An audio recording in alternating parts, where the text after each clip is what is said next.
The following is brought to you by the Social Suplex Podcast Network. This is All Things Elite.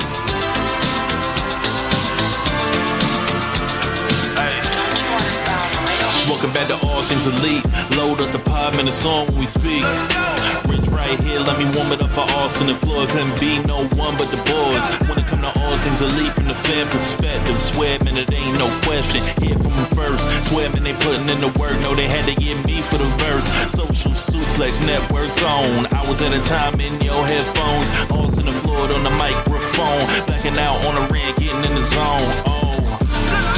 Pulling up the show, give it 7 stars, you already know. Who else could it be but the show with the proclivity for positivity? I'm gone.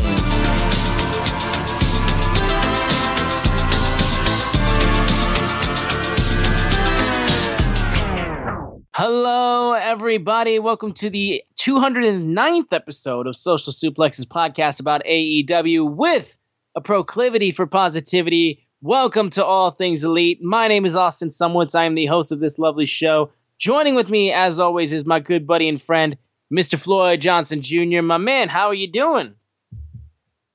I am doing well. I am living in a great football world. My fantasy teams suck. I know people don't want to hear about my pro football. No one wants to hear about your fantasy teams, but they suck. They're terrible. I had bad drafts, and yeah, it's terrible. Second thing is my real football teams are amazing. My Florida State Seminoles are 4-0 and beat Clemson for the first time in 7 years. Whew, I'm so happy about that. My Kansas City Chiefs are 2-1. The team is healthy, and our defense pretty much looks the best defense we've had since Andy Reid became the coach of Kansas City. So I always said with our team that if we had a top 20 defense, we're as good as any team in the league. I truly think we might have a top 10 defense this year, which is amazing. So I am doing really well because that's me in the fall and the winter. If my football teams are doing well, I'm doing well. If my football teams are doing bad, I'm doing bad. And for all of you that say you shouldn't probably let games that you don't have any effect on affect you emotionally, you don't get it, and it's okay. Yeah. It's just like you don't, okay. And it's like, I even say it when I talk about fanhood. I'm a big into fanhood, and I'll have the conversation with anybody about it. And it's a very frustrating conversation. It's like, are you a fan? I'm like, and they'd be like, yeah, I'm a fan of this team. And I was like, what happened? Oh, they lost. And they're like, what are you going to do? Oh, I'm going to do this and that and that. So you're not emotionally affected from your team losing? No. There's other things in life. I'm an adult. I have blah blah blah. At that point in my life, you just ended the conversation. You are no longer a fan in my eyes. You're a supporter. Exactly. You're a supporter. Exactly. You're a watcher. You're anything else less than a fan, because a fan is a fanatic. That's where the root word is. Fanatic. Your day has to end. You don't have to be as sore a loser as I am, because I am a very sore loser, as I've stated. He is. Yes, and I am a very sore winner. I'm like, no. Both sides. I'm terrible at both. I'm like, I always said I'm not a perfect human, and that's probably where my biggest imperfections are. I don't like losing. I don't like when my teams lose, even though I have no effect over results. They still irk me. So, no. And we know how sore of a loser this man is too, because just off before we started recording, me and him were arguing because I hate the fact that he's using the fact that Travis Kelce was injured and Chris Jones didn't play because he held out for a contract as the reason why they lost to Detroit by 1 point. Okay, cool. I don't care what the score is. You lost. You don't care what the score is because you won. And that's the whole thing. When you win, hey, you don't care about the things. You don't care about the results around it. Hey, when in Philly last year, when we got the defensive holding call and we went down and kicked a field goal, and I was like, it probably shouldn't have been a defensive holding call, but we're still the reigning, defending, undisputed Super Bowl champions. And I didn't care about Philadelphia fans' feelings. Did I think they got screwed? Probably. Don't care. My team won. And when you're on the side that won, you don't care. And you have the right not to care. And I'm going to still make excuses because that's my job as the sore loser. And again, exactly, it's sore loser talk because, I mean, at the end of the day, like I said, I'm doing great. My team, we're recording this after Thursday Night Football. My Lions came into Lambeau Field and absolutely pants the Packers. Dan Campbell, the first Lions head coach since the 80s to win 4 straight games against the Green Bay Packers. And currently, we are your kings of the North. The NFC North is ours. The Bears are trash. The Vikings are trash. And we currently hold this division. And it's a wonderful, wonderful feeling. The Honolulu Blue was all over Lambeau Field, just like it was when we closed out the season last year, when we closed out the regular season, and things are looking up for the Lions, I should say, and for the Packers, they got currently their head coach yelling at media, very, very pissy. So it's a good feeling for me. Oh, dude! And you know what's another great feeling? The Chiefs are in the worst division in the NFL. Like literally. That honestly, literally, like, literally. The Chargers are terrible. The Raiders are terrible. Denver is disgustingly bad. Denver just dropped up 70 points. Yeah, the Denver is disgustingly unheard bad. of. Like, dude, we might clinch the division in like week 11. It's quite unbelievable, dude. Like that's the thing. It's honest to God. Like, the only team that I could think could get their head out of their ass is maybe the Chargers, but that's only if Brandon Staley isn't their head coach. Yeah, you know how they say a rising tide builds all ships, and historically, when there's a dominant team in the division, the other teams get better because they have to compete with that team. Somehow in the AFC West, the other teams are getting worse. It's kind of insane. It's like, oh God, the Broncos got Russell Wilson and Sean Payton in back-to-back years, and they look worse than they did before the two people got there. The Raiders didn't get the best wide receiver in the NFL, Devontae Adams, and look worse than he did before he got there. And then you guys got the biggest free agent signing of all time. You got Taylor Swift. Yes. And then the Chargers can't stay fucking healthy. I mean, good Lord. Every year it's someone. They just lost. Well, also too, the Chargers they have one of the worst head coaches in the NFL. Brandon Staley is a hack, absolute hack. Dude, you know what? I am not making any excuses for Brandon Staley because fuck the Chargers. But that dude's an analytics guy, and he plays the numbers every time. The way that he went for it when they were up by 4 in his own like 30-yard line, when they had like a little over a minute 45, and the Vikings had like all 3 timeouts. I'm pretty sure. Idiotic. See, it's idiotic. But I follow a guy that does analytics. And they said the percentages were ongoing for it. And I was just like, not saying it makes football logic from the time we've been watching football. What he did makes no sense. But he's an analytics guy. And the Chargers knew what they were getting when they hired him. So I don't know. That's for me, it's not an excuse. It's just, it is. I'm like, you know what you got. That's what you get when you hire a guy who lives and dies on analytics. Yes, that's what I'm like. It's like, you made a decision. And that's what. Hey, that's Spanos for you. That's Spanos for you. The guy who wants to move the team out of San Diego and move it to LA, where the city does not care about your team or the Rams for that matter. It's so crazy that my boy Bieniemy can't get a job, and all these mid-ass coaches are getting a job. For real. It's like all these mid-ass coaches are getting a job. Can we please, honest to God, dude, can we get Brian Flores back to being a head coach? That dude was doing solid for the Dolphins. Josh McDaniels, I truly think, has no actual instincts to coach. Like in-game instincts. Just none. Can we stop hiring Bill Belichick disciples and thinking that they're going to be just as good as the Hood? Because guess what? None of them have worked out. I think Bill O'Brien kind of in college, and he did pretty good in Houston, but none of them. But he had a prime Deshaun Watson, and then he even managed to ruin that. Yeah, none of them work out. Oh, dude. And I can wave to you as a man who made the same mistake, Matt Patricia, dog shit. Yes. So let me apologize to everybody that tuned into this show. This was all football talk, And It this was. is called, the show is called All Things Elite. I have to catch myself because we could probably do another podcast. I was about to stop you right after that. Yes. We probably do another podcast bitching about football and just talking about football in general. But that's not what you tuned in for, so it's not. No. I hope you forgive us. We will get off of that topic because, like I said, I'm happy because my team won. Floyd's happy because his team is still probably the best. I in hope the you NFL. forgive us for that 8 minutes. It was only 8 minutes. The rest of the time we're going to talk about the rest is all elite and it's all wrestling. Yes. So we're going to get into a lot because, of course, it's the week of WrestleDream, which is airing this Sunday.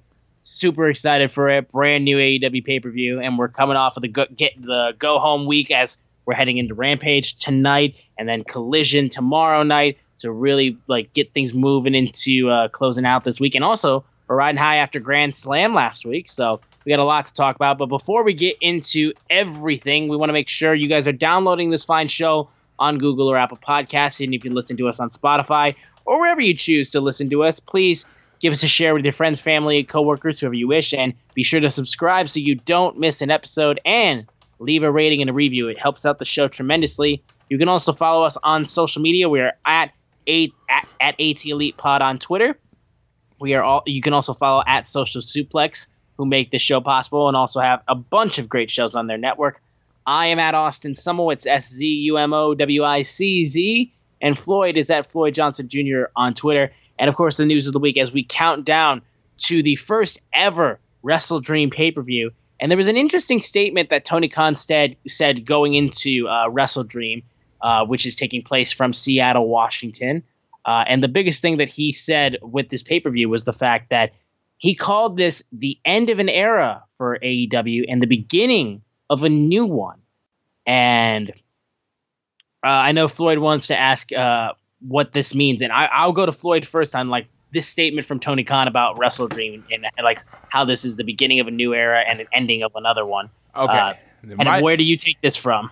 My not so bold prediction. It's not a bold prediction at this point because I honestly have seen it everywhere, but I think the announcement is going to be WrestleDream is the last traditional pay-per-view of AEW, and Full Gear from the Kia Forum is going to emanate live. It's going to be from the Kia Forum, but it's going to be the first first show on HBO Max. So I've heard, I dropped it. I told JR that, and I was like, oh my God, I'm the first person to think that. Then I get online and realize there are no such thing as original thoughts, and I see it everywhere. It's like I literally see it everywhere, and I say, oh, okay. It is what it is. I wasn't as forward thinking as I thought. A lot of people jump to the same conclusion, but I do think it. I know some people were thinking that the show in December, because there's been rumor there's a pay-per-view at the end of December would end up being the first show. But I'm thinking, and this is where my logic comes from, that if you're going to do the first show on HBO Max, you want it to be one of the primary shows, either, Revolution, Double or Nothing, All Out, or in this case, Full Gear. So I think that's what the announcement's going to be. I could be wrong. There are, of course, no inside information. I actually, I pride myself on my ability to guess and not have any inside information. So no, we'll see if that's what it is. I think it would be a big deal. A big deal, as in, I think a lot of people right now, AEW might be the most successful promotion that's not named WWE in history. But I think if they sign the big deal with HBO Max for their pay-per-views and their other content, or I call it HBO Max, but I guess it's just Max now. Not that it really makes a difference. Yeah, right. Yeah, but it's if they sign a deal with Max, they would be the most successful wrestling company outside of WWE ever. So, yeah. I think I would agree with that, yeah. And then all the people, it's so funny because, early on, I got these tweets that, they'll be out of business, and this time they'll be out of business. Sure. This time. Oh, sure. And dude, I just I had it. I have them ready as receipts. But then I realized, what is our show? Proclivity of positivity. Proclivity of positivity, and that is not a very positive act to be. But just to let you know, I saw it, and it's hilarious to me. I laugh in my evilness outside of this podcast at you and those people that say, I think All In is the peak. Then it was like, I think Double or Nothing when it sold out really quick. I think that's the peak. And then when the All Out sold out again, oh, that's the peak. And then Full Gear. And it was like, everything's the peak. Well, I think All In's the peak. And I'm just like, I mean, you can keep calling it to the end, you know. You're either going to die or you're going to eventually be right, whatever. But, you know, it is remarkable growth with AEW. Our show has grown with it. So I love that AEW is succeeding. I am a fan. If you listen to this show, I'm very clear this is a fan podcast. So if you're like, oh man, all he does is shield for AEW, sure, whatever. I was like, the one thing I would say too is that the way that I first interpreted this, because the Max thing, I honestly didn't know how far along Max was in terms of like getting the streaming capabilities for live like pay-per-view type events and stuff like that. I didn't know when they had that stuff, like, you know, when they would have all that ready to go. So that wasn't even the first thing that I went to. The first thing I went to was the fact that it was the first show not in Chicago that didn't have CM Punk on the roster. That was the first thing I honestly took it as. That makes sense. But I went with mine because HBO, or I keep calling them HBO. Max did announce that they're starting a $9.99 live sports service in addition to on HBO Max, which will be free through January or whatever, and it's going to be under the brand of Bleacher Report. As soon as they announced that, I was like, to me, I imagine there's a lot of other sports out there. I understand wrestling's not the only sport, but to me, when they announced that, to me, they were pretty much guaranteed to me announcing AEW was coming to Max. Yeah, and I do think that's probably more so of what they were leaning towards. The only thing I would say is like that was just where mine went to. Yeah. But again, I'm a fanboy, so that's just how I'm going to lean towards. But let's go ahead and get into AEW Dynamite from this past week. Obviously, I was bummed out I couldn't be on the show talking about Grand Slam because it was honestly a damn good week for AEW. And my sister actually was at the Grand Rapids Collision show, which I couldn't cover because I was too busy. I had to film college football for work. And that was a really good collision, too, I would say. The Texas Death Match with Ricky Starks and Danielson, especially, I had to say, was absolutely outrageously good. Dude, and that's unfortunately that's what's been falling off is our collision coverage. But yeah, that match was no otherworldly. I feel like, you know, we're at the point where you can't say Ricky's having another star-making performance. He's a star already. He's a star, and it's just like I can't wait for him to get a title. But yeah, exactly. He's a star. He's an absolute star. And then, of course, Christian Cage, finally, actually, your TNT champion as opposed to just holding it for Luchasaurus. Yes. He's been the TNT champion, if you ask him. If you ask him, yes. Nothing has changed. He is that triple threat match was great, or three-way match. I don't know. Some people like the AEW using the WWE branding, some don't. But it was a triple threat match. I figured that was the only way that match ended was with Christian just sliding in, swooping in, and taking the win. And Luchasaurus finally looked like he had a problem with it. Yep. And it was like, that was kind of cool. It was like he finally was like, oh. So, yeah, he was fine. You can say you're the champion, but I'm the champion kind of thing. And then, alas, Christian screwed him over just like he screwed everybody else over he's worked with. Oh, yeah. Yeah. But, yeah, getting into Dynamite, which took place from Broomfield, Colorado. It opened up with the AEW International Championship Open Challenge match between Rey Fenix and Jeff Jarrett, which, of course, I mean, I also, like I said, I wasn't able to be on the show before. And unfortunately, with the whole ordeal with John Moxley, it was a concussion that he suffered. I'm pretty sure it was confirmed. That which caused the match to have to be changed, and him like unceremoniously losing the international championship to Phoenix, which again, like, I'm not saying Phoenix doesn't deserve it, but it clearly was not what they were going with, and it was just plans that fell apart because of a real injury, which again, I hope Moxley makes a full recovery from. So they all of a sudden, like, things got weird with that. So they had Phoenix facing off against Jeff Jarrett in an international championship open challenge match.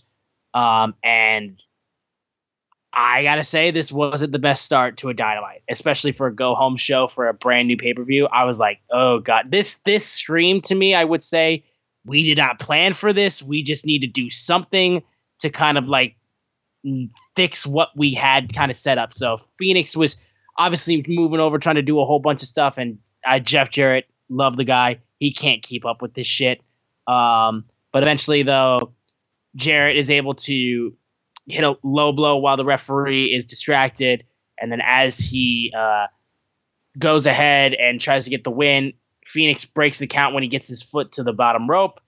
Figure 4 attempt, but he gets cradled up and Jeff Jarrett gets pinned. The fact that Phoenix had to cradle Jeff Jarrett to pin him, honestly, was a bit ridiculous to me. Like, you can't beat Jeff Jarrett straight up. You have to win by a roll-up. I thought that was a bit ridiculous. And I'm not going to give this match too much crap because, again, like this, they didn't have this in their contingency plan. Because the thing that happened with John Moxley was absolutely totally freak, and no one saw it coming, and no one knew how to react to it after it happened because literally ref's hand hit 3, and he's not getting up. What the hell? Okay, Phoenix wins. What is going on? Is he okay? So that was the only thing that I could take from that, though. But it wasn't the best start to the Dynamite, but I get why it was, but it's still it's a rough situation. Absolutely. When they announced the music hit, I swore it was going to be Jay Lethal. Like, I thought that's who was going to challenge. Right. I didn't see the announcement early in the day in the Jeff Jarrett. I was just like, it's going to be Jay Lethal, and then it was Jeff Jarrett, and I was like, this seems like a very, very bad idea. Like, it's not like. Dude, I am a very big member of the Jeff Jarrett fan club, but it just seems like when you're trying to highlight your new champion, you probably want to do it with someone that is more familiar with his style and want to catch him. Like, I had it in my head, it would have been fun, and I know he was in another match later, but I had in my head it would have been fun if Pentagon was the open challenge. Because I don't know if any of you have seen the Rey Fenix versus Pentagon matches. Oh, yeah. They always deliver. And, it would have been a great way to announce Pentagon's first title defense with authority instead of kind of a whimper, because how he beat Jeff Jarrett, it's Jeff Jarrett. Jeff Jarrett can take a clean, like a loss, a definitive loss, and it not hurt him because he's Jeff Jarrett. But, yeah, they decided to go with the way they did. Dude, I am loving what we're going to get with Phoenix going forward as the matches are going forward, especially what we'll get next week. So, yeah, I'm going to give this reign a chance because you know what? You kind of need champions. You need new blood. And I know Rey Fenix is, been a tag team champion trios, but he's kind of new, like as a threat or a champion in the international title division. And, Orange Cassidy set a standard there, so he's going to be able to keep up with that standard or maintain it. Yeah.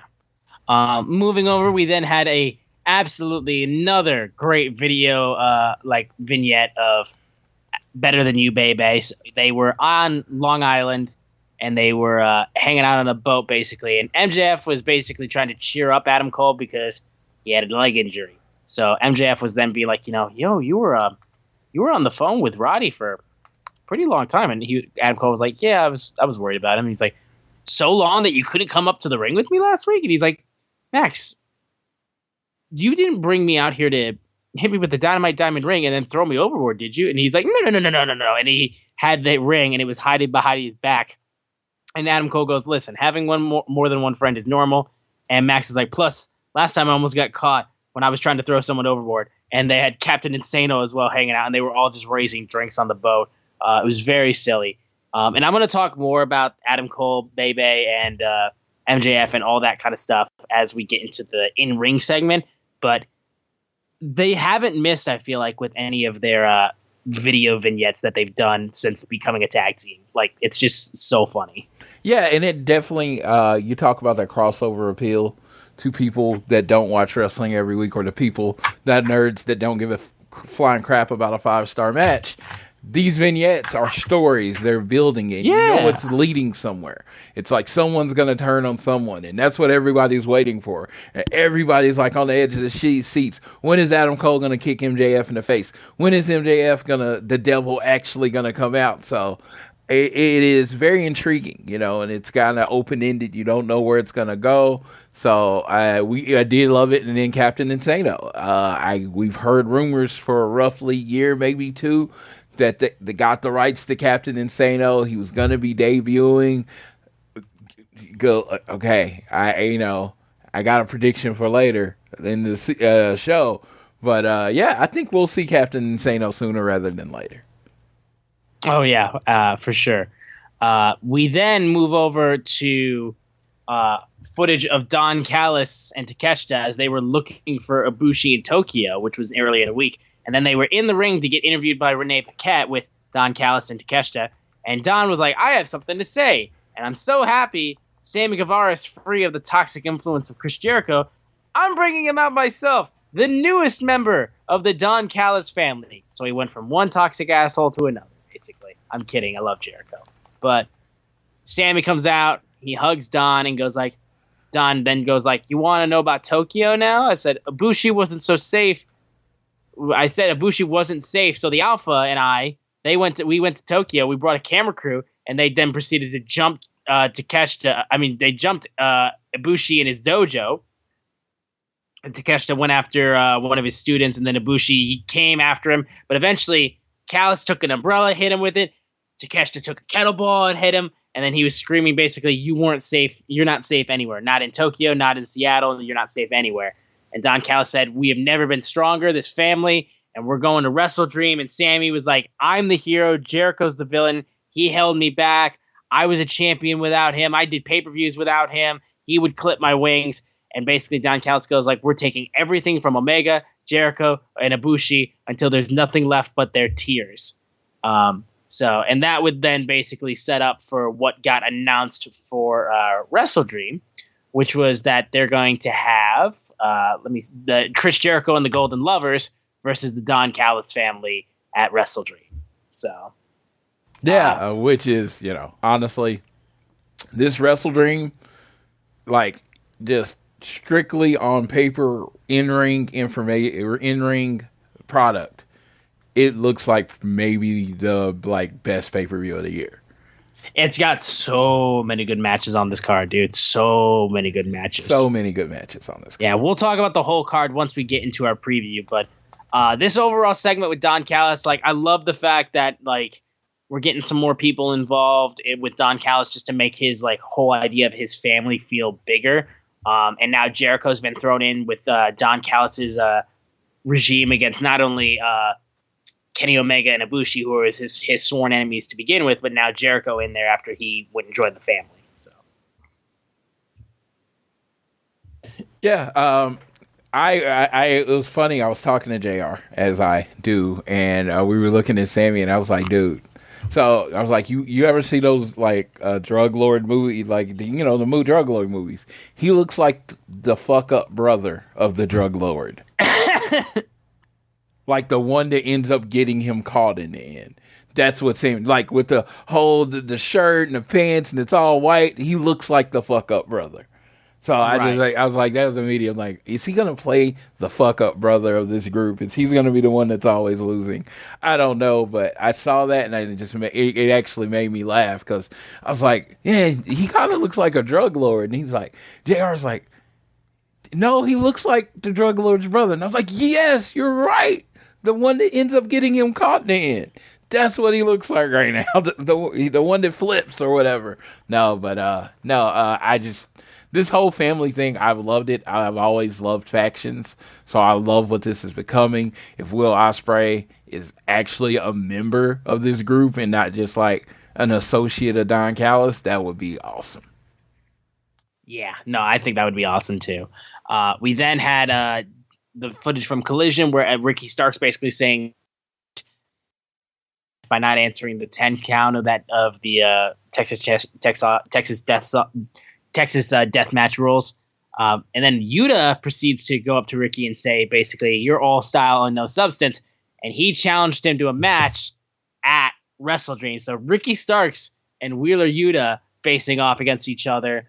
Obviously a match that, there's no build for it or anything like that. But these two guys are going to just do some crazy working and just really do some great wrestling. And they're going to do some awesome shit. That being said, though, it's still weird to me that now, technically, because Bryan Danielson is back, all of a sudden the BCC is babyface. Am I the only one that said, like... No, I pointed that out. This is like the least... There's no turn. There was no turn. There was no turn. Danielson's back, and it's like, oh, now we're babyfaces. It's like he's the only one that keeps them in line. Yes. Even though he was the one that was trying to kick people's head in when he wanted to beat up Okada. So it's not like he wasn't a babyface. It's not like they were always babyface when Danielson was there, and then when he's gone, they're not. It was like, what? It threw me off like so hard. Yeah, no, it is absolutely crazy. They've had to adjust to different situations and different changes. Sure. So it is what it is, but it's like, yeah, they were dicks like a month ago. I mean, shit. For All In, they were all assholes, and then now, hey, love them. They're great. I don't get it. Don't get it. But either way, we move over to the three-way blind eliminator match for a shot at the International Championship. Nick Jackson, one third of the brand new 6-man tag team champions, and Nick Jackson faced off against Brian Cage, and they faced off against Claudio Castagnoli in a three-way match. It was a damn good match. These guys are all really good workers. And they were performing very, very well. And basically, the match moves all the way around of them doing a bunch of crazy shit. Claudio uppercutting and hammering like elbows into people and beating up Brian Cage. He hits the Rico bomb, but then Nick Jackson springboard Hurricanrana onto Claudio, and then he lands on Cage in the process, and he gets the pinfall victory, pinning Brian Cage. So Nick Jackson will be getting a shot at the International Championship, which means one of AEW's best television matches. We are getting the rematch, Nick Jackson versus Phoenix for the International Championship. Y'all, dude, if you don't remember this match, this was early AEW stuff. Dynamite 8. Dynamite 8. If y'all don't remember this, I implore you to go back and look back at this match, because this match, I was like, oh my God. You know what? I'm going to have a different take on that. Don't go back and look at this match. Oh, yeah? Experience it for the first time next week. You know what? Fair. Yeah. But at the same time, though, if you think this is just going to be the same thing as that match, they're pulling out some new stops for this. No, so don't feel like you're going to get spoiled if you watch the original match. No, that was a classic. No, it was great, and that's what I'm like, dude. I'm jealous of everybody that that hasn't seen that first match, because you get to experience the first time. So watch the next week. It's for a title. Right, so Nick and Ray. The stakes are higher. They're gonna leave everything out in the ring. All the colloquialisms that go with going really hard, because the dudes are gonna go really hard. I'm not saying this like they never don't go hard, but sure. when you have a Jackson against one of the Lucha Bros, it's a bigger deal. It just means more. When you have one of the Young Bucks, one of the Lucha Bros, they turn it up at least another level, probably to 2 levels, and they're going to tear it down next week. Like, they are going to tear it down. I don't feel like, oh man, you're going to overhype. No, I can't, because I know they're going to go out there and deliver. Yeah, they're going to absolutely kill it. I know that for a fact. Now, we get to what I feel like was the moment of the night. Absolutely. We go to the Ring of Honor World Tag Team Champions Adam Cole, Bebe, and AEW World Champion MJF coming to the ring. And Adam Cole is on crutches. His left leg is basically bandaged up completely. And he goes, Adam Cole, talk to him, MJF says. And he's like, this is a sad chapter because last week I got hurt and my ankle basically exploded. It broke in 3 different places. I tore ligaments and I have to get surgery. And it's like, I'm going to do everything in my power to get back as soon as humanly possible. And it's soul crushing that I have to do this. But they are the World Tag Team Champions of Ring of Honor. And he's like, we're going to relinquish him. MJF's, whoa, no, I didn't wrestle 2 matches in one night just to relinquish these. And to the righteous, no, you wouldn't be hurt if I didn't need your help at Grand Slam. So I know how much those tag titles mean to you, and I want to make sure that when you come back, these will be waiting for you. So Righteous, I'm defending these titles in a handicap match, and we're going to win. To which the Kingdom then proceeded to come out with Roderick Strong in a wheelchair, neck braced on, and Roderick's like, Adam, I need you more than ever. Emergency, please help me, God. And MJF's like, I think he's a simp. I learned on the boat that he's your boy. I don't like him, but I know he's your boy. Do what you need to do, man. I'll be back when you come back. They hug. Adam Cole gets on his crutches and go up the ramp. And MJF goes, everyone give it up one more time for Adam Cole. Now, I'm not a big fan of, and then that's when Bullet Club Gold walks out. Switchblade Jay White, and they interrupt the world champ.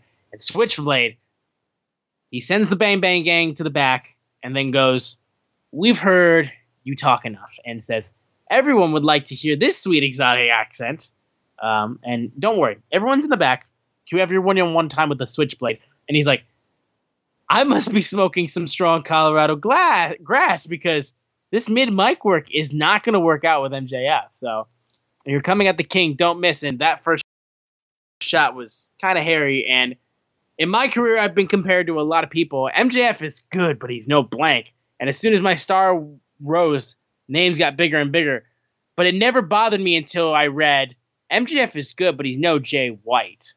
And it's become very apparent why this offends me, because now that I'm standing in the ring with you, I'm like filet mignon, and the show is all about MJF because no one is on the level of the devil. And then there's you. You're very talented, but you've managed to convince the fans that you're also filet mignon when in fact you're tofu.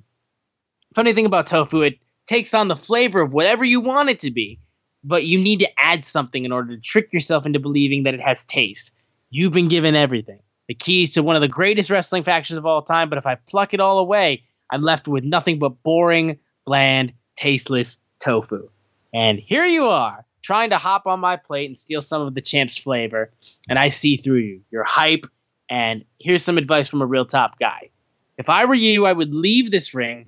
I wouldn't keep talking smack to my pores. I love that he calls us his pores. And because if you don't, for the rest of your career, whenever our names are mentioned in the same sentence, it'll read, sure, Jay is good, but he's no MJF because I'm better than you and you know it. And Jay's like, listen, I got my own personal, authentic MJF experience, but I'm a bit let down by it because something's different about you. I don't know if it's the injuries, but I think you're distracted by Adam Cole, and I just don't think they love you like they love Adam Cole. And this whole situation with Adam, it's kind of my fault because if I didn't temporarily end Adam Cole's career at Forbidden Door 1, you wouldn't have had developed a soft spot for him. But I guess you got him back because he broke his ankle and it was your fault. And I'm sure your neck isn't feeling good after Samoa Joe last week. So I think I've been ruining your life for a little bit now. But I'm here to ruin your life in the flesh. But you need to find another level to stop me from taking that title away. You don't seem so elite compared to me. I'm the catalyst to professional wrestling, and I will be a truly elite champion when I pull that title away from your carcass. And you will have your fans. They will have you. I will have the Triple B. And you can all breathe with the Switchblade because this is still my era. This is the Switchblade era because you've gone soft and you know it. And they tried to do mind games. Jay White tried to basically do mind games. And then he rolled out of the ring basically once he got under MJF's skin. He's screaming up in his face. Outstanding promo battle. It's what I expect with MJF and whoever he gets in the ring with. And Jay White and MJF, that is intriguing. That is very, very intriguing. This match, as of now at least, and I don't think it will be, it was not announced for WrestleDream. Like Max is not wrestling two matches in one night again. He's only in the handicap match right now with the Righteous for the Ring of Honor World Tag Team Championships. So we'll probably have to wait until the next pay-per-view for that to happen. So probably Full Gear for him to defend the title against Jay White, which will be very exciting. But this promo battle was outstanding. And straight up, I don't think Adam is being fully honest with Max. And I think we're getting even closer to the inevitable turn of Adam Cole turning on MJF. I remember specifically when they showed a little backstage segment after All In London. Secretly, that mask, that devil mask, was above Adam Cole's head in his locker. I saw. So, and that'll bring up something that closed up the show, which we'll get to. But this promo segment, regardless, outstanding. Best part of the show, I think. So, what's awesome? What is super awesome about the segment? This is probably one of my favorite segments of the year because Jay White, such a dastardly villain, and then MJF is one too. And it's funny that these two match up because it's funny that I'm talking to you because only one person can actually be like verify what I'm about to say other than Jay White, and he happens to be on the phone on this call with me. Remember when we met Jay White in Vegas? Yes. And I said, when are you going to show MJF how to be a proper villain? Yeah, I remember that. I literally called this at that moment. Because I love MJF. Phenom. He's everything that he says he is. But I always said, bad guy, people like him too much to be a bad guy. Right. You know who people don't like? Jay White. Jay White. They hate that man. And when he thinks you might be starting to cheer him, he'll like, oh, let me stop it and insult you. Because he called them pores. He brought him back, your pathetic pores. As soon as they seemed like they were kind of turning on his side, he's like, nuh-uh. Because he's the switchblade. He does this. King Switch, baby. I have no side in this. I just want to see. Okay, I want them to wrestle a regular, do the best that they can match. But, right. 5 stars and all that stuff is great. But I just want to see a cheat fest. I want to see a match with two terrible people keep trying to out-cheat each other. And that will be my match. And I know some people will panic. What about all the off-inside interference and all the distractions and the nut shots and the ring shots? Dude, I want all of it. I want all of it. That is my dream MJF Jay White match. Could they go out there and do 45 minutes and do all the moves and, blow you out the water? Yes, but I want a 20-minute cheat fest where both of them, Jay White's doing the roll out the ring thing. They're choking each other with the ropes. MJF's trying to use the ring. I want it to be just like a spectacle of dirtiness.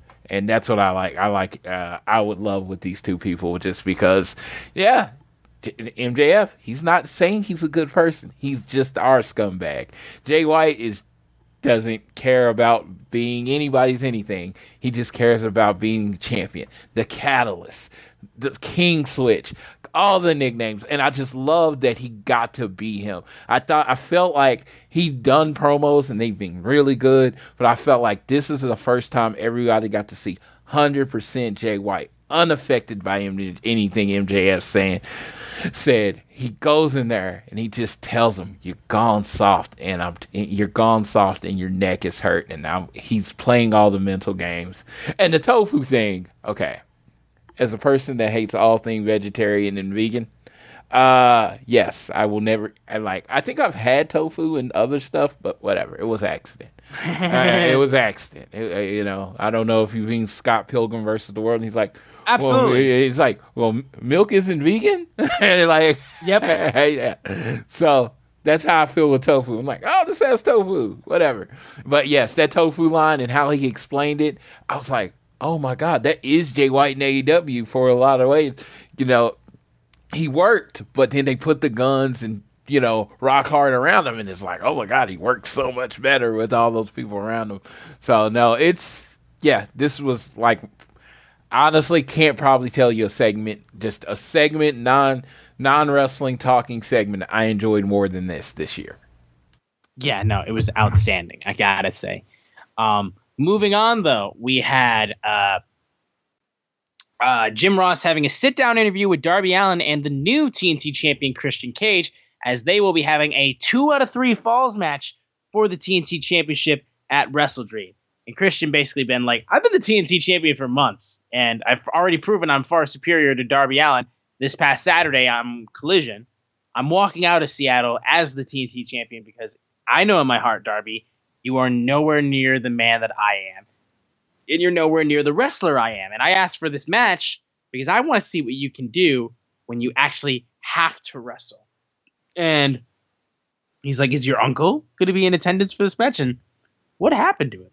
And basically be like, you know, going from the father to the uncle now. And Darby's like, he's dead. And he's like, do you really think I'm afraid of dying? And you think I'm afraid of losing? You can't beat me. I'm winning this Sunday. And he's like, why don't you bring all the family? You can bring Nick. You can bring Nick's mom. And he's like, you want me to bring Nick so you can take advantage of him? I'll tell him not to show up. If you had the balls, you tell Luchasaurus not to show up. And Christian goes like, he needs a man.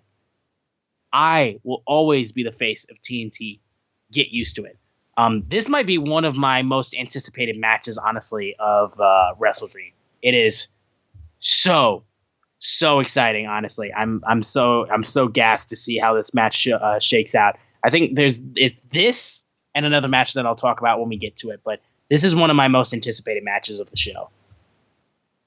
Absolutely, Darby. 2 out of 3 falls.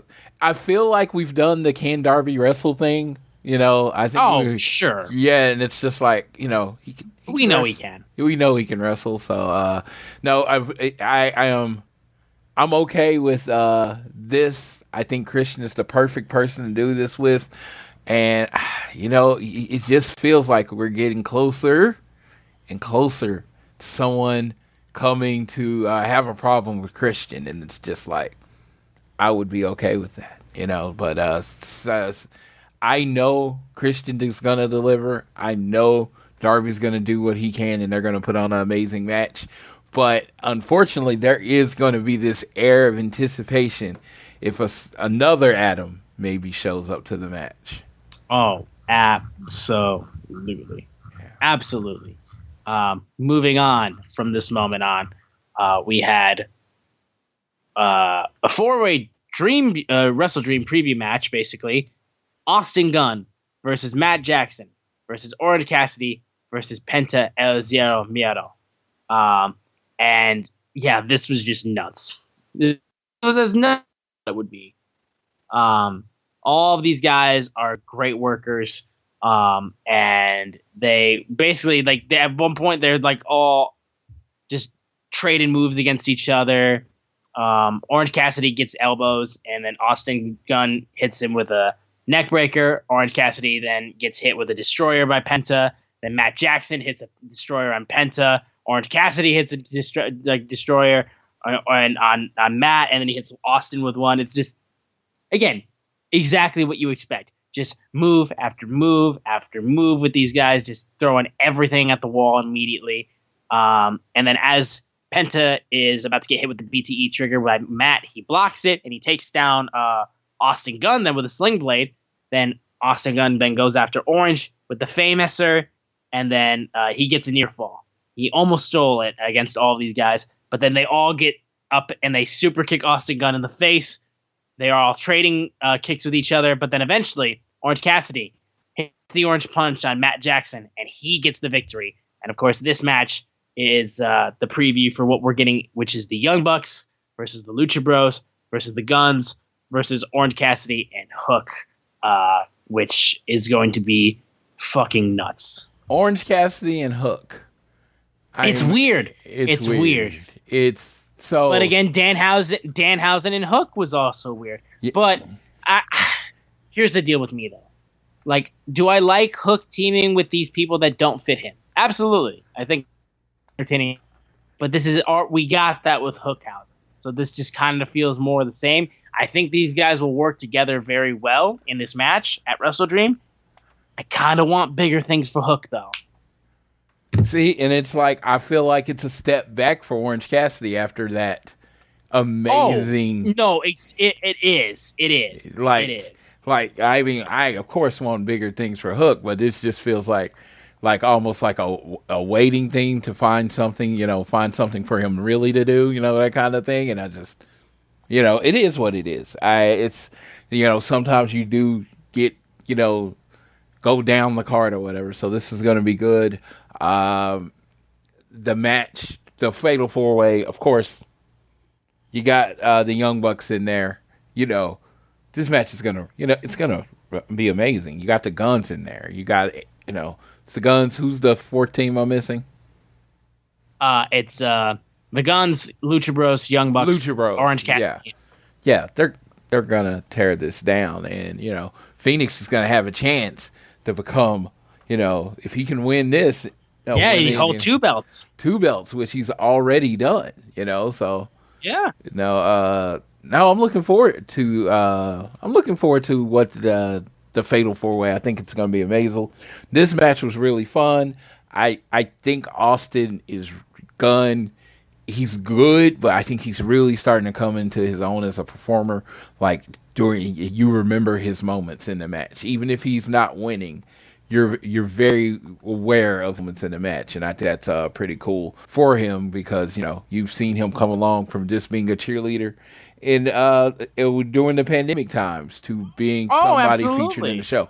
I went back to looking at the clearance on shop.com and I saw their old shirt where they were wearing like just basic AEW stuff and they had signs when they were in the pandemic crowd.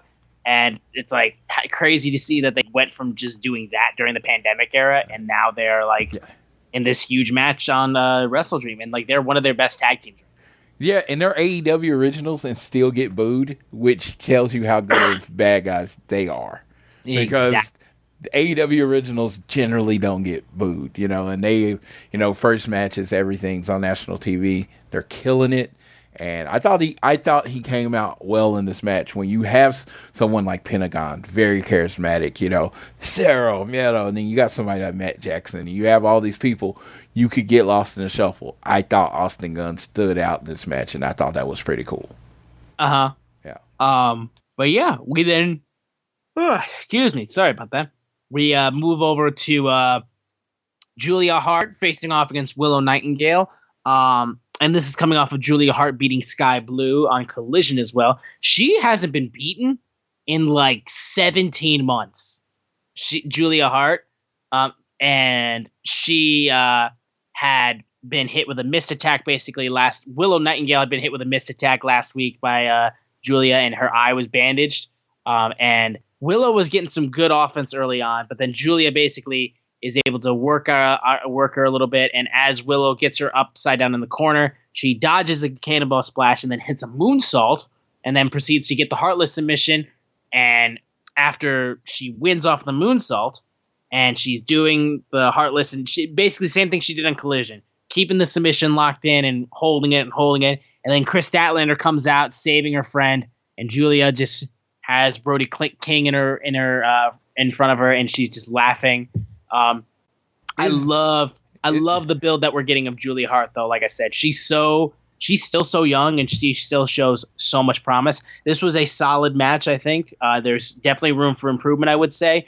But I think Julia is starting to really get the chance to shine as a wrestler as opposed to just a valet. And I think her and Chris Statlander intrigues me heavily. I think this has the chance to being Chris Statlander's best feud that she's had with the TBS Championship. So I think this has the big chance to really give the TBS Championship a big match and a big feud that people can be really sink their teeth into. Yes, the second I have to say the second, when it comes, the second best or the biggest second in wrestling is what I was trying to get to. Brody King, who's a more intimidating second, looking like the worst big brother ever, the one you don't want to walk in that house and meet. It's like, he's going to murder you. And that's what he comes out there looking, just walking behind. And then, Julia is, coming, seen her come along. Yeah. And it's like, in her last loss was to Chris Statlander. And it's just like, they're using, the stories and stuff that was, built on, darks and all that kind of stuff. And like, oh, it's still a thing. And it's just like, and then her promo with the house always wins. I'm very impressed they've done a great job of making me excited for this match. That if you would have asked me a couple weeks ago, like, Chris Statlander versus Julia, I was like, just another win for Chris Statlander. But now they've made me think that Julia could win the match, which is what you need to do with it.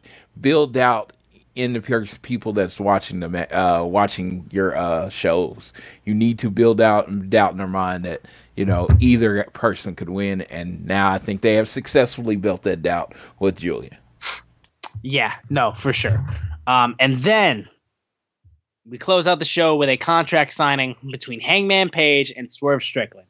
Kind of weird, I will say, that the contract signing is for just a match between two wrestlers, and no, they're not champions, but I digress. I mean, Hangman is a champion. He's a six-man ROH champion, but, it's not for a world title or anything like that. Thought it was kind of weird, but, it's fine. But for this contract signing, the Elites and the Mogul Embassy, they are banned from ringside, and Swerve goes, before you sign this paper, I gotta pause, because Swerve did the biggest, not pausing the show, but the biggest heel move ever before this happened. He didn't let Prince Nana do the dance. That's right. I forgot. Yes, we have to comment on that too. Yes, because I haven't gotten the chance to do that. I was honestly going to do it after I got through the promo stuff, but Prince Nana has started a movement. It's first of all, the fact that it's so crazy that at this point, my first thing, if I was training somebody to become like a star in AEW, and they were asking me like, what do I got to do to get over? I'm like, get yourself a dance move, because whether it's goddamn Daniel Garcia or whether it's Prince Nana, you do some stupid ass dance moves that fans can imitate and they can latch onto. You will be beloved. The amount of people I see dancing like Nana to Swerve's entrance music, it's unbelievable. And yes, Swerve cuts it off and stops Nana from dancing, and the crowd is furious. Dude, he made an enemy of Tiffany. Tiffany's first post, she's like, he stopped the Nana dance. Dude, yeah, no, I'm like, dude, somewhere there's going to be, and I brought this up, I don't know if I said it last show or not, but somewhere there's going to be a wrestling a couple that likes wrestling, and they're about to get married. Dude, I will send you a bottle of some Class A if your first dance is to the Swerve song, and y'all do the Prince Nana dance, because that would, like, if me and my wife were planning our wedding, that's what would be going on. And it's all about the attitude. That's the whole thing. It's a ridiculous dance, but Nana, when he doesn't care. He doesn't care. He's just going with the flow. So yeah, Swerve looks at the crowd and he's about to go. And he gets his arm and he sticks his hand up there. No, they don't deserve it. Colorado don't deserve it. I love it. No. I love it. Now tell us what everybody's saying, because yes. I just thought that was the most controversial. I was like, that was, and again, that just shows the level that Swerve's on, though. Like I said, I think Swerve is one of the best heels in AEW right now. Like, when you're he's so good. Yeah, and he gets it, and it's just like how he did it was just so nonchalantly. Like, nope, they don't get that. Mm-hmm. And Nana's like, yes, sir. But he goes, basically, before you sign this paper, but I gotta admit, Hangman, I've been impressed with the fire that you've been showing the past few weeks, but a bit too late for that, because we're 4 days out from our match. Do you understand what you're walking into? The Lion's Den. Detroit? Just kidding. This is unlike anything you've ever dealt with. We are two competitors who couldn't be more opposite from one another. You are not the wrestler I am, and I am never going to be the wrestler you are. What's a buckshot to a kill shot? I see where he was going with there. I thought that line fell a little flat, but I thought it was still relatively all right. Heyman goes basically, it sounds like you're fired up and good. You should be. You said a few things to me a few weeks ago that stung, and I've had time to think about it, and for over a year and a half, every day that I came to work, I felt like there was a little dark cloud hanging that I not get rid of. CM Punk. Sorry. And sure, the sun would shine. I'd beat Jon Moxley in a Texas death match. I reunite with my friends in the Elite. I felt like I should be the happiest man in the world, but every time I started to smile, that little cloud came back, and it started to rain, and I couldn't do anything about it. I had a little umbrella next to me, and as long as God let it rain on me, I didn't open it. But that's over with. I weathered the storm, and I am still here. And I thought that downpour washed something out of me. I don't know if it was hope or passion, but it washed out of me. And I recognized it. And these people deserve more of me. They deserve the best of me. And I deserve it for myself. And you will be getting the best of Hangman in Seattle at WrestleDream. And Swerve's like, it's beautiful, but it's probably the most pathetic thing I've ever seen, because this isn't a personal thing. It could have been anyone in this position. Truth be told, I might have mental health problems because I make an enemy every single day. I'm going to take this position from you at WrestleDream. And by the way, it rains an awful lot in Seattle. And Hangman proceeds to be like, you want this spot? You want a main event spot? I don't know. We could sit here, go back and forth about opportunities to me, but for every opportunity I've had, I've knocked it out of the park. So you want this spot? You tell me you want the spot? You're damn right you should want it, but you don't have what it takes to fill my boots. Swerve then slaps Hangman in the face, signs the contract. Hangman then proceeds to stab Swerve's hand with the pen. Security separates the two. And then as this is going on, though, and they're separated, we then immediately cut backstage, camera crews rushing over, and there's these group of gang guys, and they're dressed in black, head to toe, wearing masks, and they swarm Jay White, and they attack Jay White. And one of the attackers looks into the camera, and he's wearing MJF's devil mask, and he cocks his head to the side, but it doesn't look like it's MJF under the mask. First thing, before we get into the whole of that, the promo itself battle between Hangman and Swerve, I thought was solid.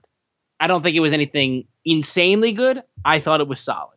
I thought the way that they moved it about basically Swerve trying to be a main event player. Hangman, of course, is the established guy in AEW. I thought it was a good way to go about it. And yeah, I thought they did a solid enough job. Some of the lines I thought didn't hit in the way that they were intended to. And like they didn't hit with the same level of just venom or just the same sting. But they still were some good lines in there. But obviously, since we got the already incredible promo battle between Jay White and MJF, I already had that still fresh in my mind. And then when I got this one, and it didn't come close. This was still solid, but it wasn't what we saw earlier in the night. And when you have two like promo battles setting up a big match, even if this one is actually going to be for this weekend and Jay White and MJF is not, it's still that match. That one had a bigger, and it could be just because it was surrounding the AEW World Title and the stakes were higher. But I just believe it's because Jay White and MJF are better promo cutters. And I think Swerve's one of the best. This was just not his best of his best, I would say. I will. Maybe I'm being a little bit more picky on this though. I think, there's Darby Allin, there's Hook, there's people that really understand who their character is. I think Swerve is on that level. I think he has an understanding of what he wants to get across better than pretty much anybody in the company. Oh, sure. Yeah. He is desperate. He's like, I tried to do it that way. I tried to do it the right way. I got as far as I could doing that way.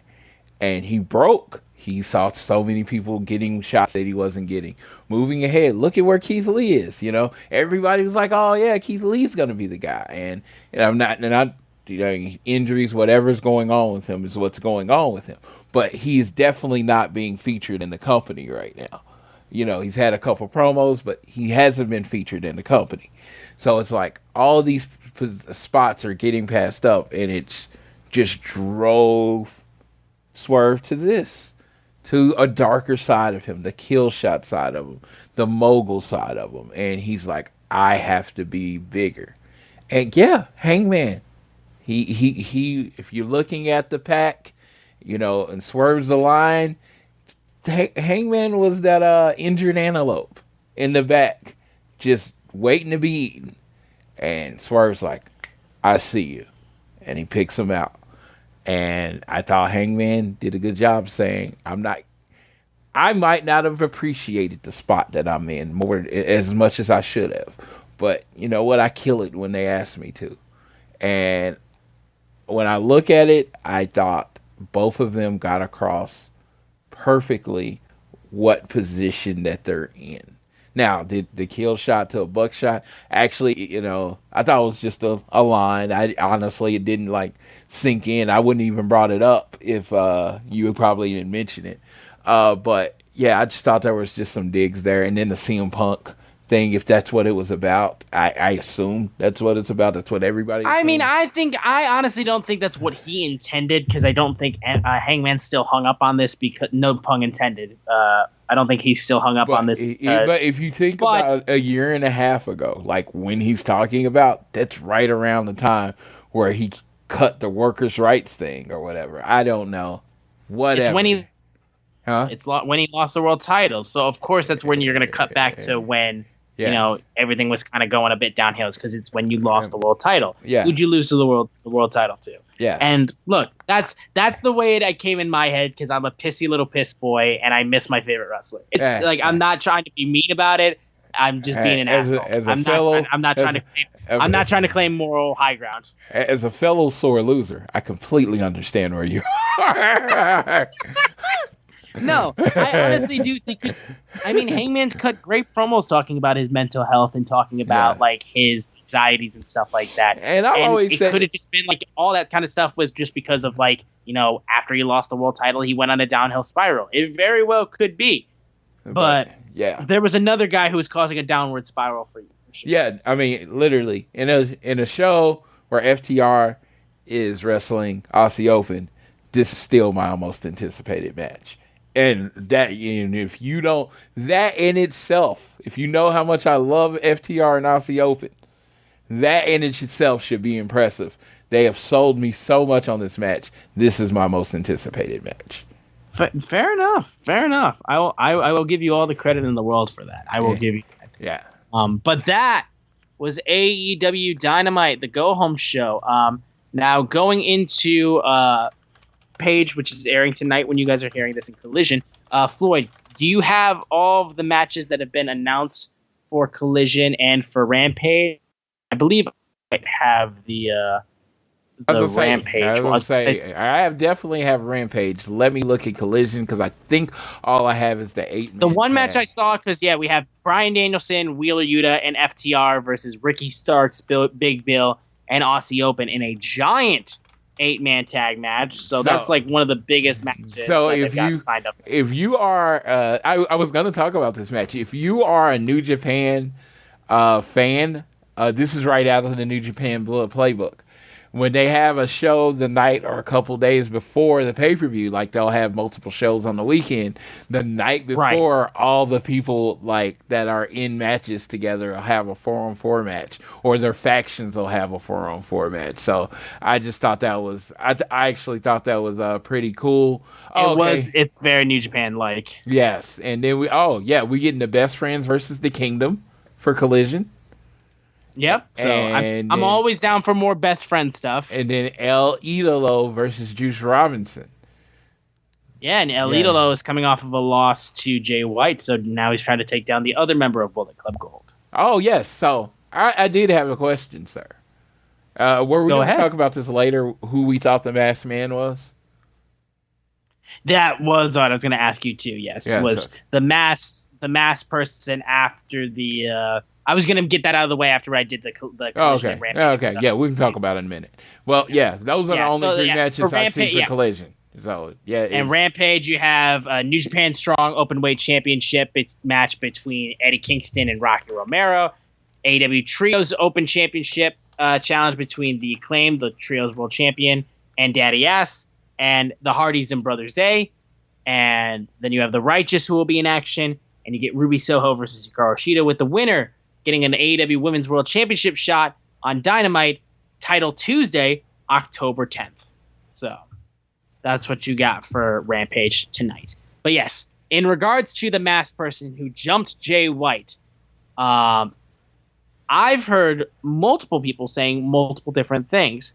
I want to go to Floyd, though, first with his thoughts on who he thinks the masked devil person was. I think the obvious thing is Adam Cole. Let me get him out the way. It's if the ankle is a work, blah, blah, blah. It's Adam Cole.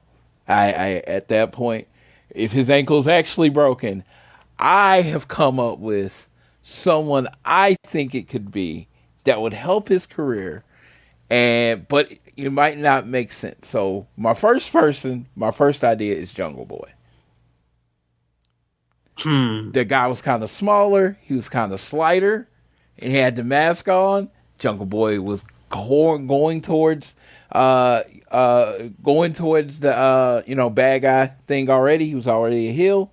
I mean, if you wanted to say, he had a little backstage skirmish at All In the shuffle. You know, he might have grabbed a mask. You know what I mean? He realized he needed to find the devil to get there. I just in my head, I thought of who would be the best person to go be, whose career is kind of stale that might need it. And that's where I went with Jungle Boy, right? Mm-hmm. The other person I went to, if it's again, not Adam Cole.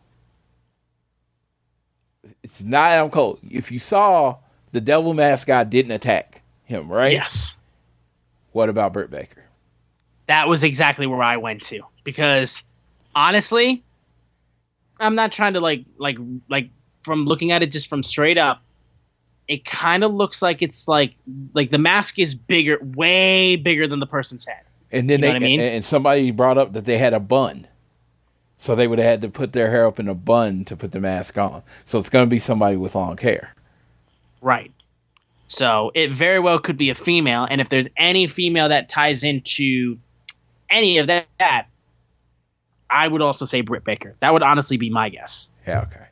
So, yeah. So those are my two guesses. But, obvious, the guess is Adam Cole. That's the obvious one, is that he's faking the ankle injury, and he's going to end up being the devil. That's obvious. If it's that, I still think it's brilliant.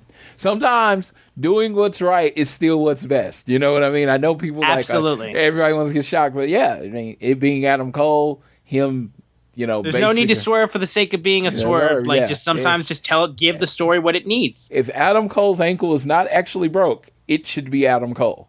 Absolutely. 100%. Yes. That's who it should be. If Adam Cole's ankle is broken, that's when it gets fun. That's when the guessing game, because they've had to pivot. Because if you think, like everyone thinks, is that it was going to be Full Gear MJF versus Adam Cole again, if that's what you thought was going, and if Adam Cole broke his ankle, I mean, that's a huge pivot. That's your main event for your show, and you have to pivot and see how to pivot.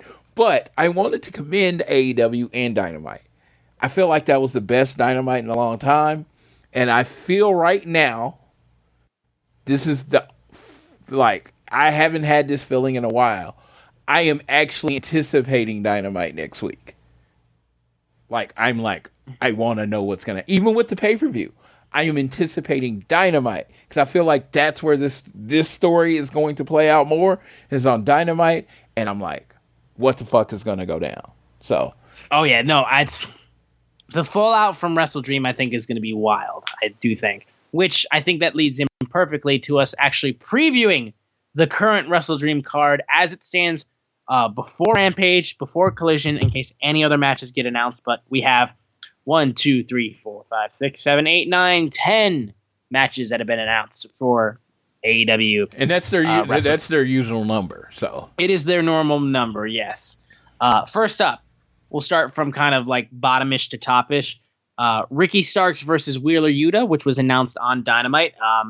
And like I said, I think this match has the ability to be a absolute work fest. I think both of these guys are incredible wrestlers. I think Ricky Starks needs it because I don't think Wheeler Yuta is in a position to be in a singles push in anytime soon. Not that he's not able to do that, but just Ricky, he's had a lot of things get in his way for actually continuing the steady push of a singles career for him. And I think Ricky Starks needs it, and I want him to continue to get pushed because he's genuinely so amazing. So I have Ricky Starks winning. Oh, I absolutely have Ricky Starks winning. But if you need somebody to put on a banger match and lose, that's what Wheeler Yuta does. They're going to kill it. It's going to be an amazing match. I wouldn't be shocked if it starts off the show. That's what you want is, Ricky Starks to get a big win. Wheeler Yuta's the guy to do it with. All right. You then have Eddie Kingston versus Katsuyori Shibata for both the Ring of Honor World Championship and the New Japan Strong Open Championship. Both titles are on the line for this match. And this is going to be a damn slugfest, I know. And I think Eddie Kingston wins it. I think he's, after re-signing, after just what he's been doing with New Japan and the shine that this man has gotten, I think Eddie's well-deserved this opportunity to beat one of his idols and do it on this card. I think Eddie Kingston wins. Oh, absolutely. Eddie Kingston wins. Shibata's going to put on a great match. They're going to hit each other hard.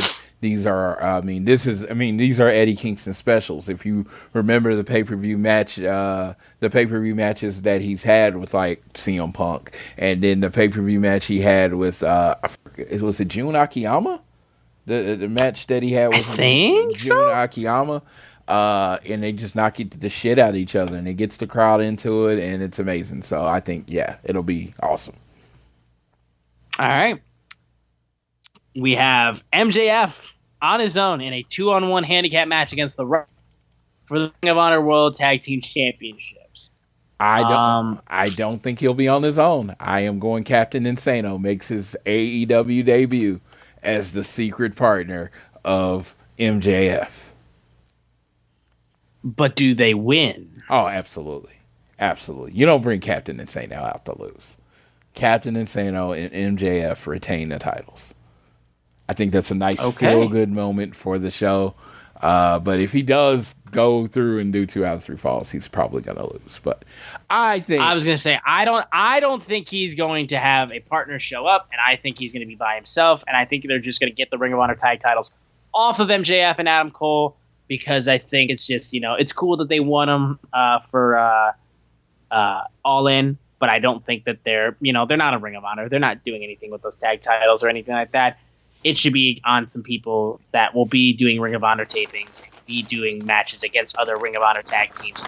So I would say MJF gets no help and takes a rare loss as the Righteous basically team up on him. I like the Righteous, so I would not have a problem with that, but it just feels like Captain Insano debuts last night. MJF doesn't have I would go absolutely bananas for a Captain Insano appearance. Yeah, Captain Insano and MJF tagging up to win a match. I think I don't think you pass up on that, that pop. You don't pass up on it. Yeah. Now we move on to the next match, which is Chris Statlander and Julia Hart facing off for the TBS Championship. Yeah, I think this match is a really cool setup. I think... See, I'm kind of torn on this one. I think they might go Julia, honestly. I think they might go Julia. I think they like Chris Statlander, but I don't think she hasn't suffered or anything like that. She needs something to overcome, and I think Julia Hart, which is a weird kind of person to overcome with her mist and the way that she has the House of Black in her back pocket, I think Julia Hart wins if she becomes your new TBS champion. AEW always has this in their back pocket. I think this is the match. This is one of the matches they use it on. I think Julia looks like she's about to lose. She's about to get the move. She spits mist in Chris Statlander's eye, gets DQ'd. And I think Chris Statlander wins by DQ from getting misted in the eye. And then she has, that sets up another big match between those two. All right. FTR versus Aussie Open for the AEW Tag Team Championships. What should be an absolute barn burner. And I think FTR retains. This truly could be the tag team match of the year. If you watched their match from New Japan last year, if you feel like going back to it, their styles, though different, complement each other really, really well. So that being said, I think FTR is going to win. I think they're going to go 35 minutes. They might put on the tag team match of the year. Aussie Open. I even said they're my tag team in waiting. The day FTR says, hey, we're hanging it up, we're done, Aussie Open's my new favorite tag team. I would honestly, like I said, I get that completely. I get that because I love their style, and it's not the same as FTR. They're not a traditional old school tag team style. They're a lot more hard hitting. Fletcher is like really good at moving around, but I love Mark Davis chopping the shit out of people. I love their double team moves are really good. It's funny they've evolved on the tag team based on Fletcher's size getting much bigger. They used to be a very somewhat different tag team, but now they're a very physical, straightforward tag team. Perfect. I don't think this is the match you put them over FTR. I do think you eventually do. I don't know if they're the team to beat FTR, but I do think they eventually should beat FTR. It's just not on Sunday. So, yeah. Next up, the Young Bucks versus the Lucha Bros versus the Guns versus Orange Cassidy and Hook. This will be moves on top of moves on top of moves on top of moves. I expect this match to be a lot of like hardcore AEW fans' favorite match, I think, just because of all the shit that they'll throw out at this match. So many talented people in this one. I will go with the safe bet. I will pick the Young Bucks. Yeah, I think it's Young Bucks versus FTR in LA. It just makes sense. And you know the problem with the Young Bucks versus FTR in LA, right? I'm gonna immediately start looking for tickets, and I shouldn't. You are, yes, and you're going into Young Bucks country too, is what I would warn you. Yes, but no, it's just like FTR versus Young Bucks. I waited too long. To miss this match. I'm like, I don't plan on being in Full Gear, so there's a little piece of me praying that it's any other team. or it's a different, or it's on a different show. Yes, no, it's like but. It's going to be FTR versus Young Bucks. It's going to be in LA. It just makes too much sense. And, so probably going to be looking for plane tickets. All right. Christian Cage versus Darby Allin. 2 out of 3 falls for the TNT Championship. Will be outstanding. Christian will win through. I don't know if he'll probably win through some shenanigans because it's how Christian rolls. I couldn't tell you exactly. But I do think Christian wins. I don't think he wins clean in at least one of the falls. But it's Christian Cage retaining the TNT Championship because this man needs to be the face of TNT. Otherwise, you're going to get called out for having a dead dad. Yes. I want it to be Darby. It's at Full Gear. I believe I saw Darby beat Cody for the title at Full Gear. Yeah, I believe that happened. Yeah, that did happen. So I think making Full Gear kind of the Darby thing and in Seattle, he's won a title at Full Gear. He's won a title at Seattle. This match is for the title. It's Full Gear in Seattle. Let's go, Darby Allin winner. Yeah, all right. I would love it if Darby won straight up. Chris Jericho and the Golden Lovers versus the Don Callis family. No! I just thought about it with Darby Allin. Nick Wayne's gonna turn on Darby, and Darby's. Oh. Nick Wayne's gonna turn. That's 100%. I had this thought last night, I didn't write it down, and it just like as we were moving, Okay, so you swapped over. It popped in my head because I think Nick Wayne's turning out. I think Christian set it up by saying he needs a better role model. Nick Wayne turns on Darby. Okay. Darby loses to Christian. Chris Jericho and the Golden Lovers and the Don Callis family facing off. Don Callis family needs heat, so make this Don Callis family feel like a threat and beat Chris Jericho, Kenny Omega, and Ibushi. Don't pin Ibushi though. I will kill you if you pin Ibushi. I think you have to pin Ibushi, but no, I refuse. I don't think out of love for that man, I refuse. I don't think Will Ospreay is going to be on the losing side of anything until his name's officially on the side of dotted line for AEW coming to AEW. So Will Ospreay wins this match. Will Ospreay?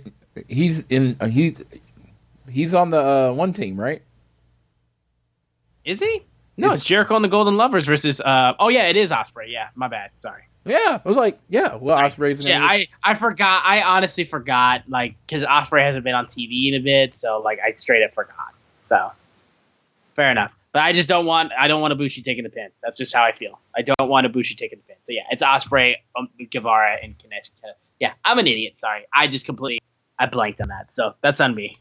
I haven't seen Ospreay on TV in a minute. My bad. Dude, you could have totally had me because I was really doubting myself there for a second. I know they announced Ospreay. I should have just held it. I should have just held on to it. Bryan Danielson versus Zack Sabre Jr. This is my next anticipated match because this was the match we were supposed to get for Forbidden Door 1. This was the match I was going to see in person, and Danielson got hurt. And we got Zack Sabre Jr. versus the debuting Claudio Castagnoli, which was a lot of fun. But I know the match I would have gotten between Danielson and Zack Sabre Jr. would have been better. Claudio was amazing, and having him debut was the better moment.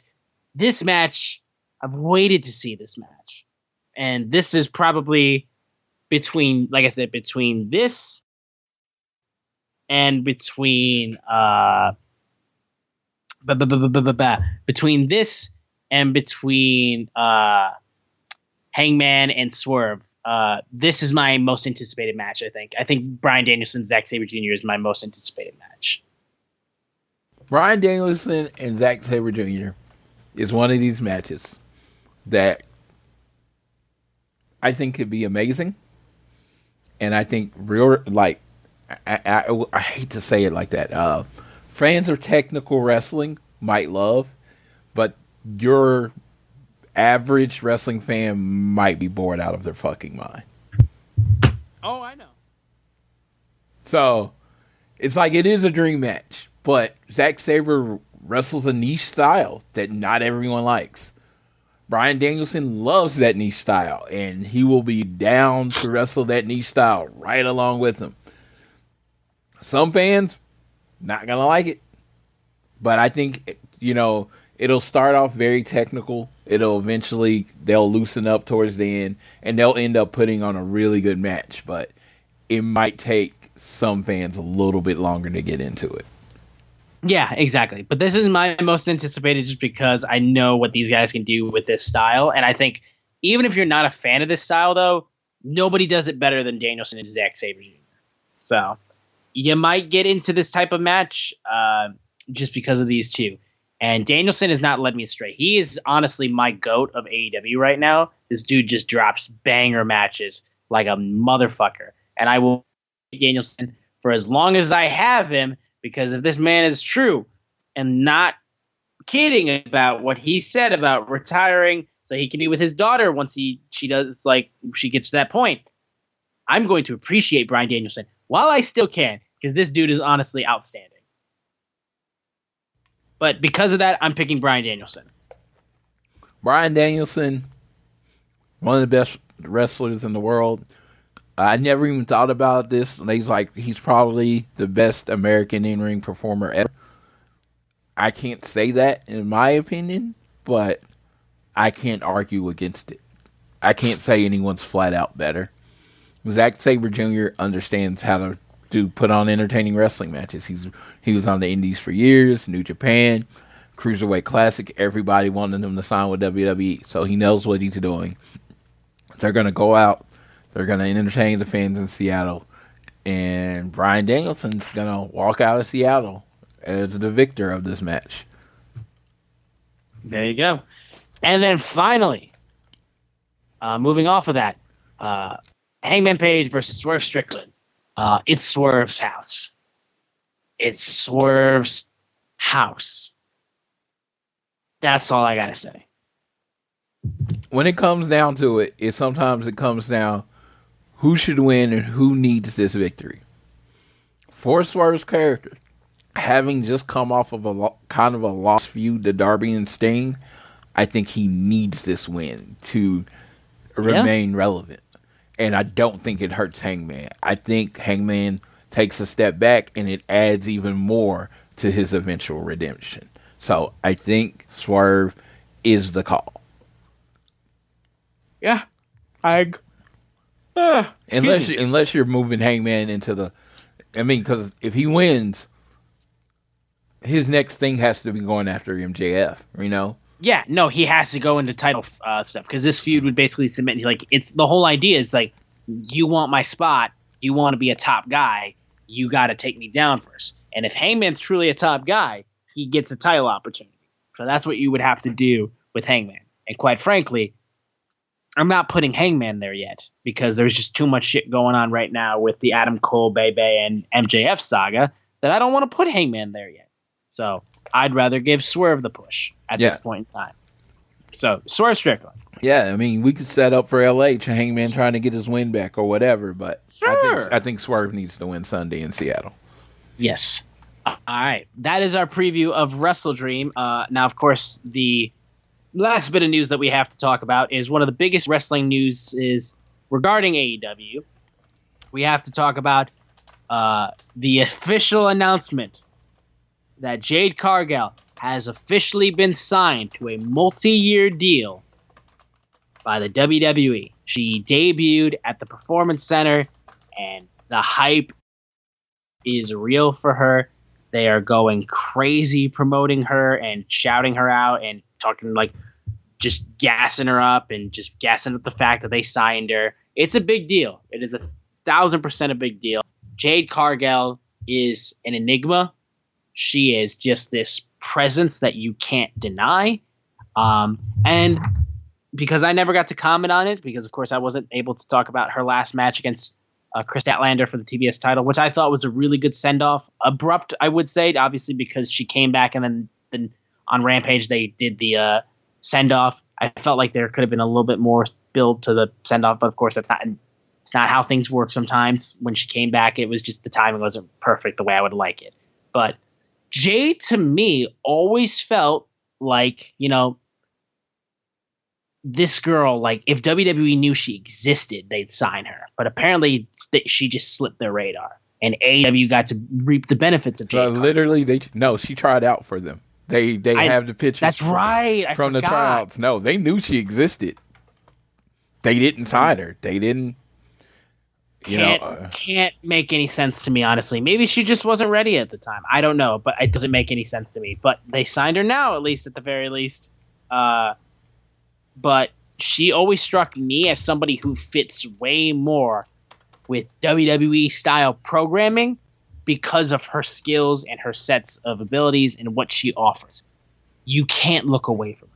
If you're flipping through Fox or you're flipping through the USA Network and she pops up on your screen, you are staying until she's not on your screen. And then maybe you'll stick around for whatever else the show has. You want her on your TV show. So I think WWE making the signing, it's a big deal. I wish her nothing but the best. I think she'll do amazing things over there. I hope they treat her right. My biggest thing is I'm wondering if, you know, with her being at the Performance Center and her showing there, does she do stuff on NXT or do they bring her right up? No, that kind of signing, you bring her right up. I don't think the way that they have announced it, you don't just send her to NXT. Yeah. You bring her right up. That was how I was going to say. Jade seems like, I've always said, Jade is the nicest person ever. I was so happy I got to meet her at Double or Nothing with you. Any interactions I've had, she's always nice. She's always great. She's that bitch. She is that way. She made me say that. I was so uncomfortable saying it. She made me say that when I met her. But that being said, she's WWE look, WWE feel, WWE skills. She is made for TV. She's made for bigger things. Jade's final stop has never been professional wrestling. She wants to get in movies. She wants to play Storm. She's talked about all that stuff. She wants to be. Oh yeah. She wants to be the person, right?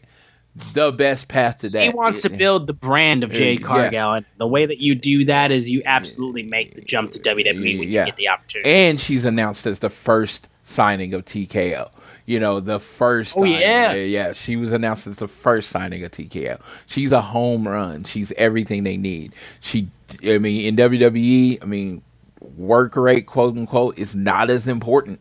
You know what I mean? And it's like, I think they'll bring her along. I think she'll get better at the Performance Center. She'll adapt more to the WWE style. What she does, what she is, everything, her entrances, her everything has always bled WWE. And I think there are some people in WWE that will work historically better in AEW, and I think there are some people in AEW that will work historically better in WWE. It's just like like players working better in different offices and defenses and systems in football. You that's how it works. Some people thrive in different systems. I think she's going to thrive in the WWE. And, and she doesn't, you don't have to be super great promo in the WWE. They write your shit for you. You just say it. And I think she can say anything with attitude. Anything.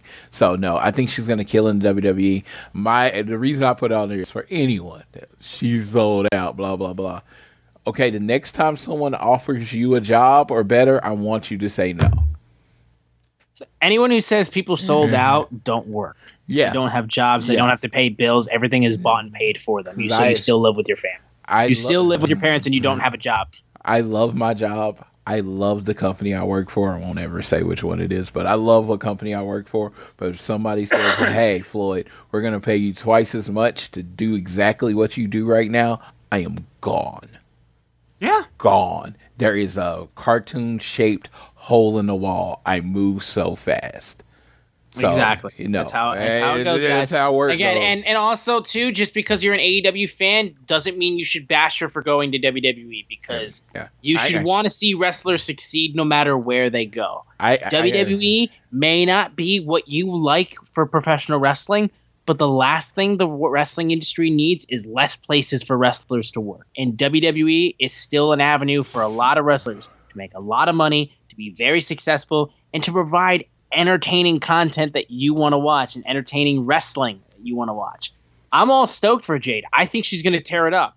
I hope they use her in a proper way, because you always have that fear that they'll get misused. That's just how I am. I'm very cautious with that. I don't think she will get misused, but I'm always cautious when it comes to this kind of stuff. When it comes down to it, when you look at wrestling and all that stuff, you don't really find people that have had a lot bad to say about Jade Cargill. Absolutely. So that seems like she's pretty solid human. Just based, like I said, sometimes, in a world where everybody takes shots at everybody, no one seems to take a shot at her. She seems to be a good person. So she's someone that I'm going to root for no matter where she's at. And I like WWE. I love AEW. AEW is my preferred brand, but I like WWE. I watch it every week. And not everyone has to, but she didn't sell out. She switched jobs just like every other normal human did. But if you feel a certain kind of way for it, that's great. Feel that way, keep it to yourself. Straight up. Yeah, just keep it to yourself. Yeah. But yeah, that is going to wrap it up, though, for this episode of All Things Elite. Guys, thank you so much for listening to the podcast, and we hope you enjoy WrestleDream this Sunday. A huge, huge show for AEW, and we're all super excited about it. And again, thank you so much for tuning in to All Things Elite, for getting all the reports and reviews about this week in AEW. Guys, make sure you continue to download this fine show on Google or Apple Podcasts, and you can listen to us on Spotify or wherever you choose to listen to us. give us a share with your friends, family, coworkers, whoever you wish, and be sure to subscribe so you never miss an episode. And also leave a rating and a review. It helps us out a ton. But the easiest way for you guys to support us is by following us on social media. We are at AT Elite Pod, at Social Suplex are the guys that make this show possible. Please check out all the other shows they have on their network. I am at Austin Sumowitz, SZUMOWICZ, and Floyd is at Floyd Johnson Jr. on Twitter. And I am off to listen to the brand new Ed Sheeran album and cry my eyes out. I will go ahead and pass it off to Floyd for him to take us home for this episode of All Things Elite. It feels so good to be back with Austin on the show. Just felt good. I hope everyone enjoyed it.